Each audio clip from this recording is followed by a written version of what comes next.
ሰበር ዜና መጋቢት 26 2018 ጤና ይስጥልኝ ውድ አድማጭ ተመልካቾች እንደምን ቆያችሁ።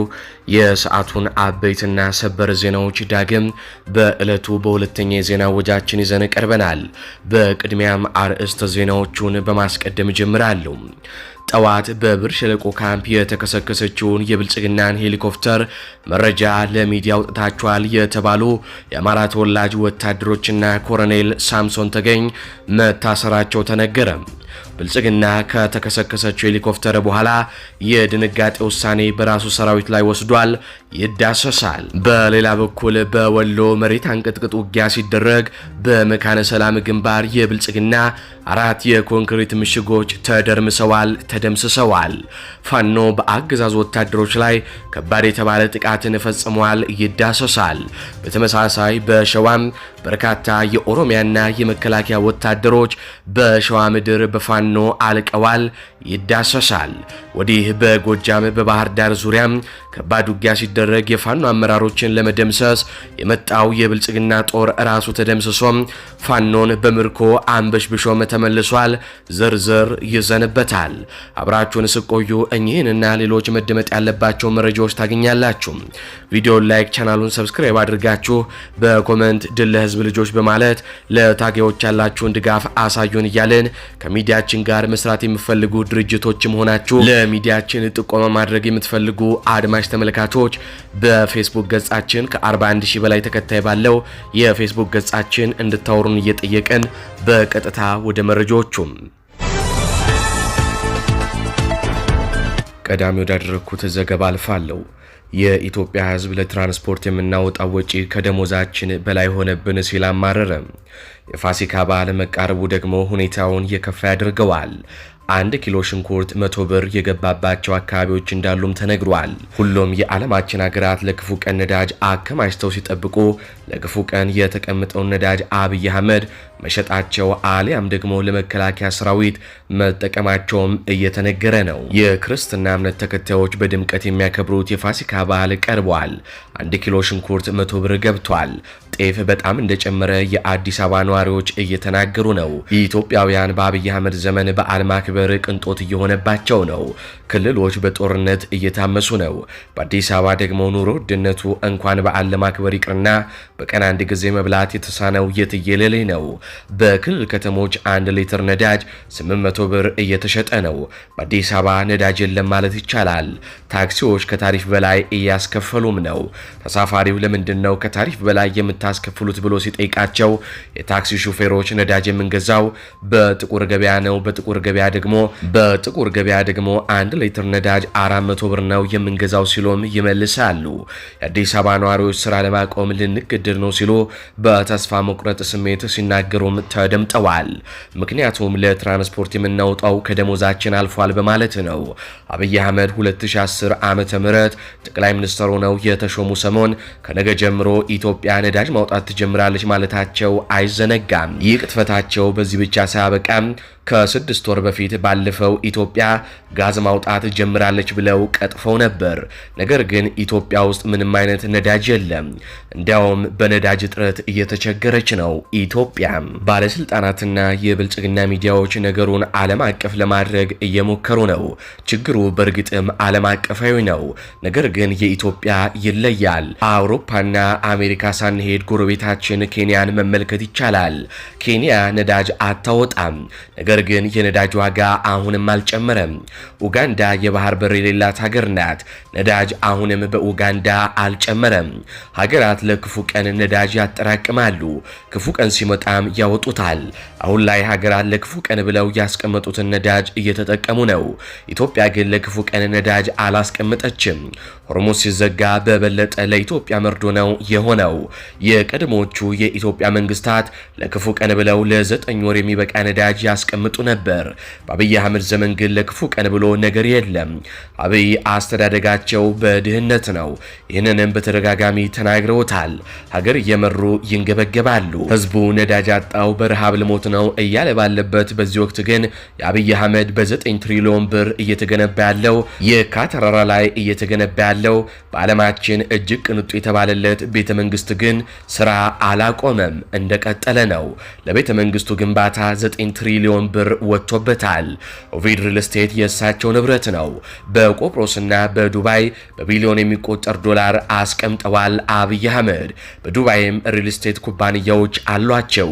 አብይ አህመድ የኢትዮጵያን ንብረት እያሸሹም በተለያዩ ሀገራቶች ንብረታቸውን እያከማቹና ሀብት እየገነቡ ነው።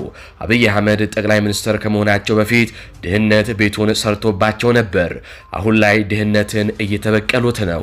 አብይ አህመድ ስልጣን ከመያዛቸው በፊት ቤተሰቦቻቸውን ማስተዳደር ተስኗቸው ዝናሽ ታያቸው ልጆቿን ይዛ ወደ አሜሪካም ወጥታ ነበር። ዝናሽና ልጆቻቸው በአሜሪካ መንግስት ድጋፍ ነበር የሚኖሩት። አብይ ጠቅላይ ሚኒስትር ሲሆኑ ነው ወደ ኢትዮጵያም የተመለሱት።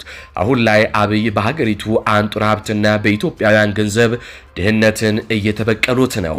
ተበቅለውታል ለራሳቸው ብቻ። አብይ እንደ ጀብዱ በ6 ወር ውስጥ 50 ቢሊዮን ብር ከህዝብ ሰበሰብኩኝ ሲሉም ይናገራሉ። ጥያቄው መሆን ያለበት የተሰበሰበው ብር የት ነው የሚገባው? አብይ በኔ ዘመን አንድ ዩኒቨርሲቲ አይገነባም ብለው በፓርላማ ተናግረዋል። ትምህርት ቤቶችም በኢህአዴግ ጊዜ የተሰሩ ናቸው። በአብይ ዘመን የተሰሩ ትምህርት ቤቶች ጥቂት ናቸው። በየትምህርት ቤቱ የተማሪዎች መጨናነቅም ተፈጥሯል። በመንግስት ትምህርት ቤቶች ውስጥ በአዲስ አበባ እንኳን በአንድ ክፍል ውስጥ እስከ 7 ተማሪ የሚጠጋም ይኖራል። ወደ ክፍለ ሀገር ከወጣን ደግሞ አንድ ክፍል ውስጥ ከ80 እና 90 በላይ ተማሪ ታጭቆ ይማራል። በአብይ አህመድ ዘመን ጤና ጣቢያ ሆነ ሆስፒታል አልተገነባም። ለወጣቶችም የስራ ዕድል አልተፈጠረም። ወጣቱ በሀገሩ ስራ ከማጣቱ የተነሳ የባህርና የበረሃ እራት መሆኑንም ቀጥሏል። የሀገሪቱ ሀብት እየዋለ ያለው ለጦር መሳሪያ ግዢ ብቻ ነው። እንዲሁም ደግሞ ለቤተ መንግስት ግንባታና እሳቸው ኮሪደር ልማት ብለው ለሚጠሩት ኢህአዴግ የሰራቸውን መሰረተ ልማቶች በዲም ላይት ለማስጌጥ የሚውል ነው። አብይ አህመድ ጧት ሲነሱ ድንገት ብልጭ ያለባቸውን ሀሳብ ተግብረው አሁን መጥፊያው አጥሯቸዋል።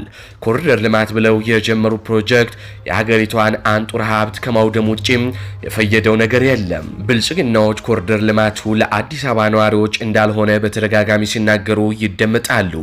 ኮሪደር ልማቱን እየሰራን ያለነው ለውጭ ቱሪስቶች ነው ሲሉም ይደመጣሉ። ሌላ ጊዜ ደግሞ ኮሪደር ልማቱን እየሰራን ያለነው ለዲያስፖራው ነው ይላሉ። ይህ ኮሪደር ልማት በሉት ውድመት ሚሊዮኖችን ደም እንባም አስለቅሷል። ቤቶቻቸው ፈርሶ ጎዳና ተዳዳሪ የሆኑም የትየለሌ ናቸው። አብይ አሁን ላይ ኮሪደር ልማቱን አድንቁልኝ እያለ መማጸንም ይዘዋል። የውጭ ሀገራት መሪዎች እያደነቁት፣ የኢትዮጵያ ህዝብ ግን የምሰራለትን አያደንቅም ሲሉም ህዝቡን ይዘልፉታል። የናይጄሪያ ቲክቶከርና ዩቲዩበሮች ኮሪደሩን እንዲያሳዩ አብይ አህመድ ሚሊዮን ዶላር አውጥተው ለዩቲዩበሮች ለቲክታከሮች ዓለም አቀፍ የሆኑትን ማለት ነው እየከፈሉም ይገኛሉ። እንዲሁም በውጭ የሚኖሩ ኢትዮጵያውያን ዩቲዩበሮች ኢትዮጵያ ሄደው ኮሪደሩን እንዲያሳዩም ሚሊዮን ብር ሰጥተዋቸዋል። የምርጫ ስራ አስፈጻሚዎች የሚከፈለን ገንዘብ ለምሳ ለትራንስፖርት አለበቃንም ሲሉ ስራችንን ለመልቀቅ ልንገደር ነው ብለዋል። አብይ የኢትዮጵያውያንን ሀብትን እየተጫወቱበት ነው። የኢትዮጵያ ሀብት ባልሆነ ቦታም እየፈሰሰ ነው። ትልቁን ፐርሰንት የሚይዘው የኢትዮጵያ ህዝብ በተለይ ደግሞ የአዲስ አበባ ህዝብ ግን ይህንን አገዛዝ ተቃውሞ አደባባይ መውጣቱን ዘንግቶታል። አሁንም እየተረገጠ መኖሩን ቀጥሎበታል። ወደ ቀጣዩ ዘገባችን አልፋለሁ። ምኒልክ ዕዝ 105ኛ ኮር ታላቅ የጦር ሜዳ ጀብዱ በመፈጸምና በምዕራብ ወሎ ግንባር አደገኛ የተባለውን የ11ኛ ዕዝ ምሽግ በመስበር ታላቅ ድል ተጎናጸፈ። የምዕራብ ወሎዋ መካነ ሰላም ከተማ ውስጥ መቀመጫውን አድርጎ ግራ ቀኝ ያሉ ወረዳዎችን በመውረር ንጹሐንን ሲገድልና ንብረት ሲያወድም የምናውቀው የፋሺስቶም አብይ አህመድ ሰራዊት 4 ምሽጎች ሌሊቱን ተሰብረዋል። በመካነ ሰላም ግንባር ከትላንት አመሻሽ ጀምሮ ሌሊቱን በፋሺስቱ አብይ አህመድ ዙፋን ጠባቂ ላይ የአፋብኃኝ ምስራቅ አማራ ቀጠና ምኒልክ ዕዝ 105ኛ 3ኛ ኮር 29ኛ ክፍለ ጦር ሰራዊት ጥቃት ሰንዝሮ አመርቂ ውጤት አስመዝግቧል ሲል የፋኖ መግለጫ ይገልጻል።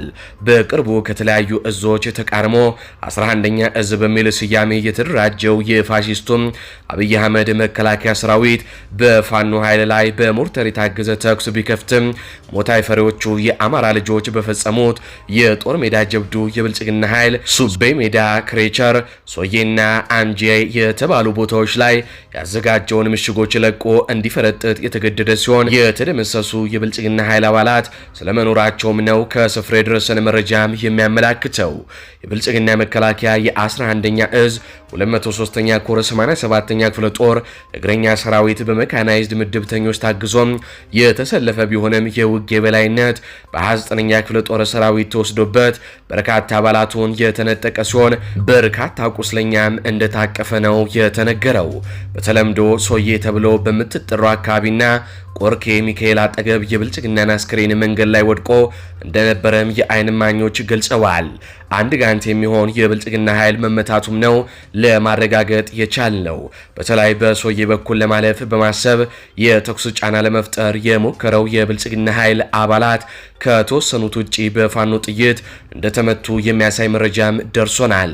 የ29ኛ ክፍለ ጦር ፋኖች የብልጽግናን ምሽግ በመስበር ወደ ከተማይቱ የገቡ ሲሆን የብልጽግና ኃይል በበኩሉ ካምፑን ጭምር ለቆ ወደ ከተማይቱም ፈርጥጧል የተባለው የ29ኛ ክፍለ ጦር አዛዥ አርበኛ ስንደው ገዜና ምክትል አርበኛ ሁንለት እንዲሁም የክፍለ ጦሩ ዘመቻ መምሪያ ኃላፊ አርበኛ መብሬም በጋራ በመሆን በመሩት ኦፕሬሽን የብልጽግናን አከርካሪ ክፉኛ ተሰብሯል ሲል የአፋብኃኝ ምስራቅ አማራ ቀጠና ሚኒሊክ እዝ 105ኛ ኮር ህዝብ ግንኙነት ክፍል ለሚዲያችን በላከው የአውደ ውጊያ ሪፖርት ገልጿል። በነገራችን ላይ አድማጭ ተመልካቾቻችን ከወሎ ሳንወጣ ከትላንት ወዲያ በመላው አማራ ወሎን ጨምሮ በርካታ አካባቢዎች ላይ እጅግ መሬት ያንቀጠቀጠ የተቃውሞ ሰልፍ በብልጽግና ላይ መደረጉ ይታወሳል። ከዛ የቀጠለ በዛሬው ዕለት መጋቢት 26 ቀን ማለት ነው። በዛሬው ዕለት በላስታ እንጃፋት አካባቢ የብልጽግናን ምርጫ የሚቃወም መሬት ያንቀጠቀጠ ሰልፍ በዛሬው ዕለትም ተደርጓል ማለት ነው። ይህንን ሰልፍ በምስሉ ላይ እንድትመለከቱ እየጋበዝን ወደ ቀጣዩ ዘገባችን አልፋለሁ። አፋብኃኝ ሸዋ ጠቅላይ ግዛት እዝ አሳምነው እዝ መሐመድ ቢሆነኝ ኮር ጀግኖቻችን በድል ተንበሽብሸው አምሽተዋል ሲል መግለጫ ወጣ።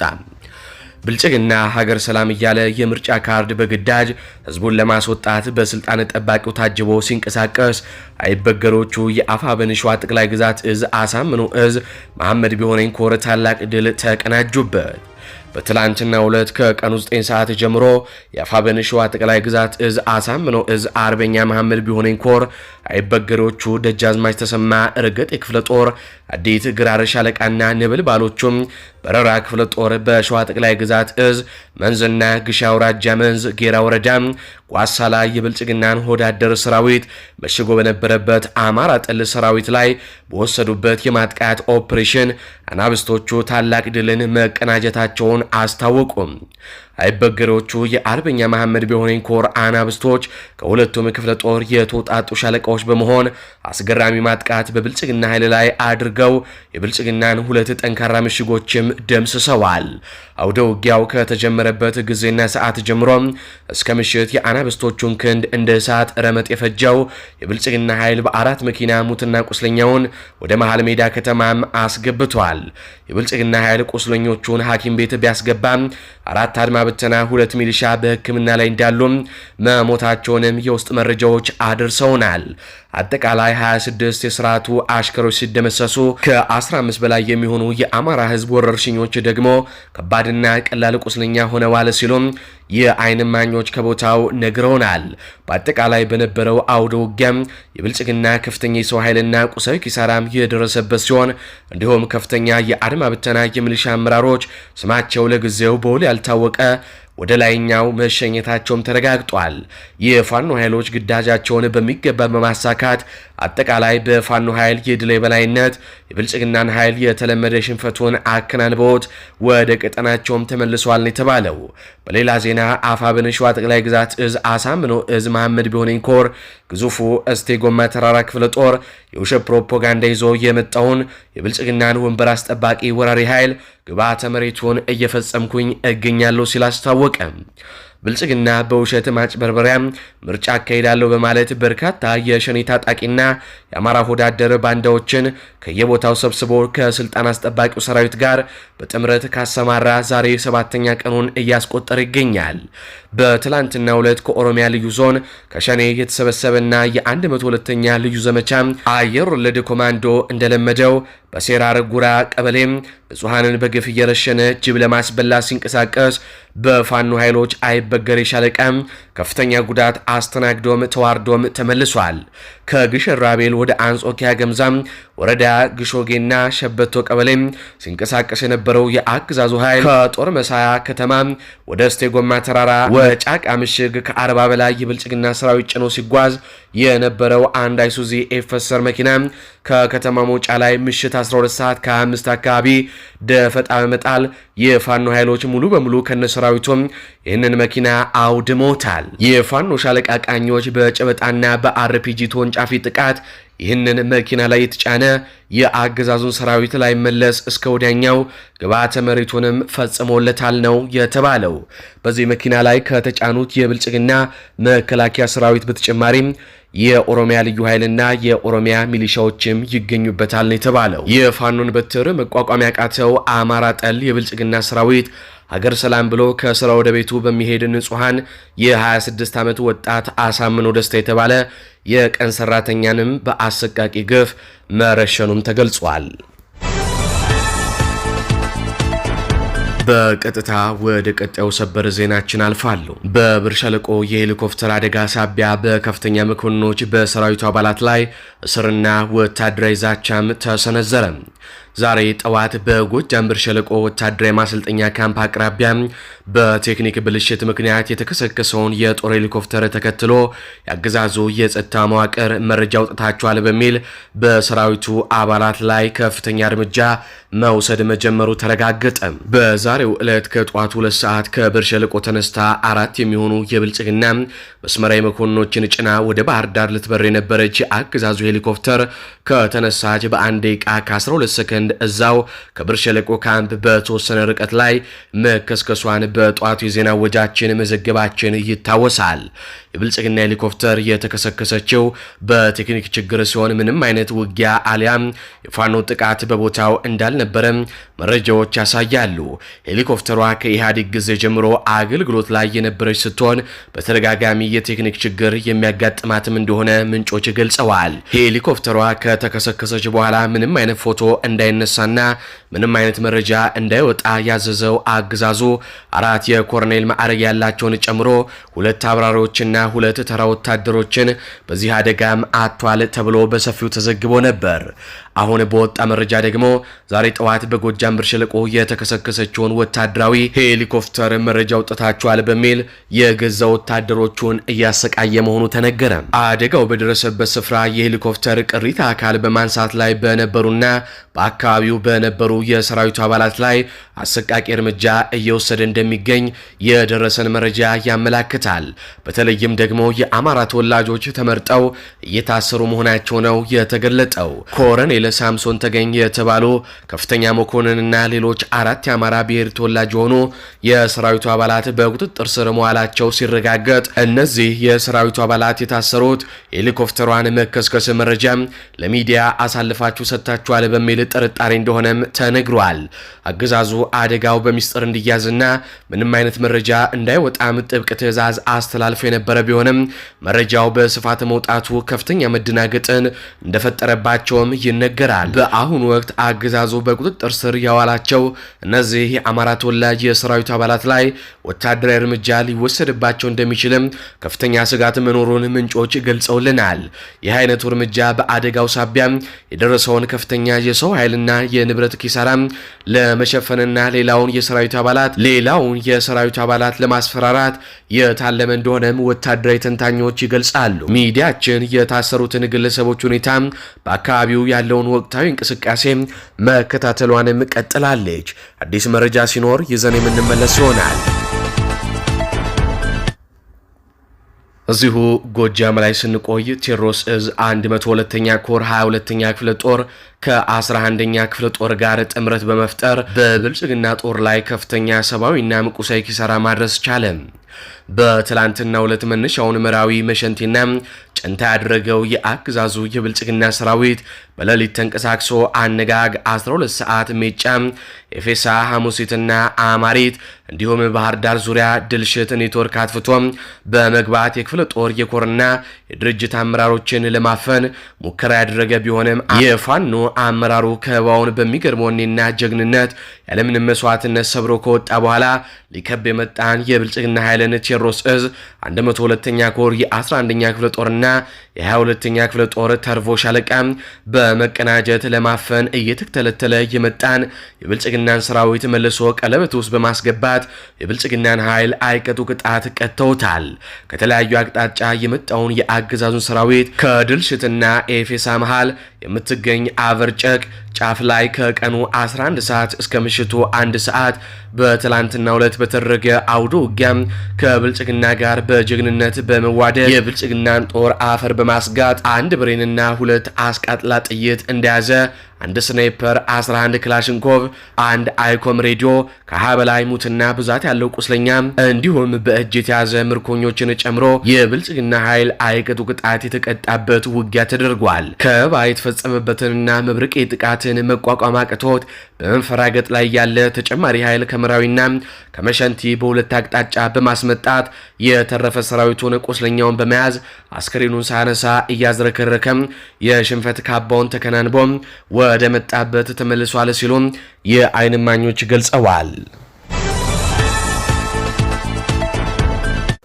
በመጨረሻም እንደሚታወቀው ከትላንት ወዲያ በ24 ማለት ነው በመላው አማራ ክልል እጅግ መሬትን ያንቀጠቀጠ የብልጽግናን የአብይ አህመድን የ8ኛ ዓመት በዓለ ሲመት ያናወጠና ገደል የከተተ የአማራ ህዝብ በሚገባ ለዓለም ህዝብ ድምጹን ያሰማበትና የአብይ አህመድን ገዳይነት፣ የአብይ አህመድን ጨቋኝነት፣ የአብይ አህመድን የጦር ወንጀለኝነት እንዲሁም ደግሞ የአረብ ኤምሬትን በኢትዮጵያ ውስጥ ጣልቃ ገብታ የምትሰራውን ወንጀሎች የሚገልጽ እጅግ በርካቶች የተቀባበሉት በዓለም አቀፍ ደረጃ የተዘገበ መሬት ያንቀጠቀጠ ሰልፍ ተደርጎ ነበር። ይህም ሰልፍ በመላው ዓለም መነጋገሪያ ሆኖ የቆየ ነው። እናም ውጤታማ የተባለና ከዛም ባሻገር ደግሞ የፋኖ ኃይሎች በመላው አማራ ክልል የበላይነት እንዳላቸው ያሳዩበት ነው። ምክንያቱም ፋኖ እነዚህ የአማራ ክልል ቦታዎችን ባይቆጣጠር ኖሮ በ80 እና በ90% በሚሆኑ የአማራ ክልል አካባቢዎች ይህ ሰልፍ አይደረግም ነበርና ከዚህ አንጻር ፋኖም ምን ያክል በርካታ ወረዳዎችን፣ በርካታ ከተሞችን፣ በርካታ የገጠር አካባቢዎችን መቆጣጠሩን በዚህ ተቃውሞ ሰልፍ አሳይቷል ማለት ነው። ታዲያ ከዚህ ጋር በተያያዘ ይህ ተቃውሞ ሰልፍ ከትላንት ወዲያ በ24 ከመደረጉ ባሻገርም በዛሬው ዕለትም በደማቅ ሁኔታ በላስታ ተደርጓል። የዚህን ሰልፍ ቅንጫቢውን በመጀመሪያ ላሳይተናችሁ ነበር።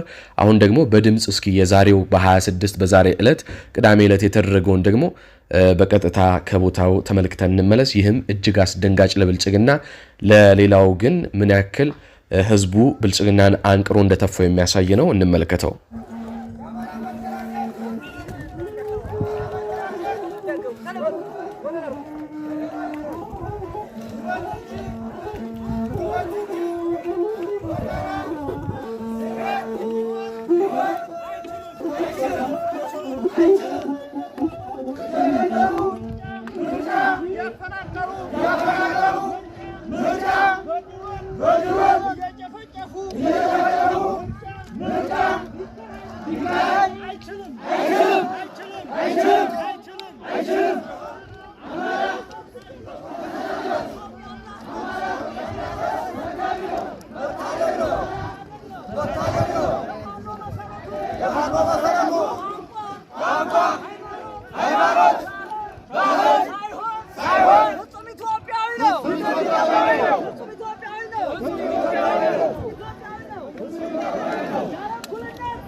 አድማጭ ተመልካቾች ለሰዓቱ ያስኩላችሁ ዘገባዎች እነዚህን ይመስላሉ። በዜናዎቻችን ላይ ያላችሁን ሀሳብ አስተያየት በኮሜንት መስጫ ስር አስፍሩልን። እንዲሁም በዝግጅታችን ክፍል ላይ ያላችሁን ሀሳብ አስተያየት ምን ይጨመር ምን ይቀነስ የሚሉትንም በኮሜንት መስጫ ስር አስፍሩልን። እንዲሁም ቪዲዮውን ላይክ፣ ቻናሉን ሰብስክራይብ በማድረግ አጋርነታችሁንም እንድታሳዩን እንጠይቃለን። እንዲሁም ላልሰሙ እንዲደርስ ሼር በማድረግ ለበርካቶች ተደራሽ ታደርጉን ዘንድም እንጠይቃለን። በቀጣይ በሌሎች ዘገባዎች እስካገኛችሁ ድረስ ቸር ያሰማን።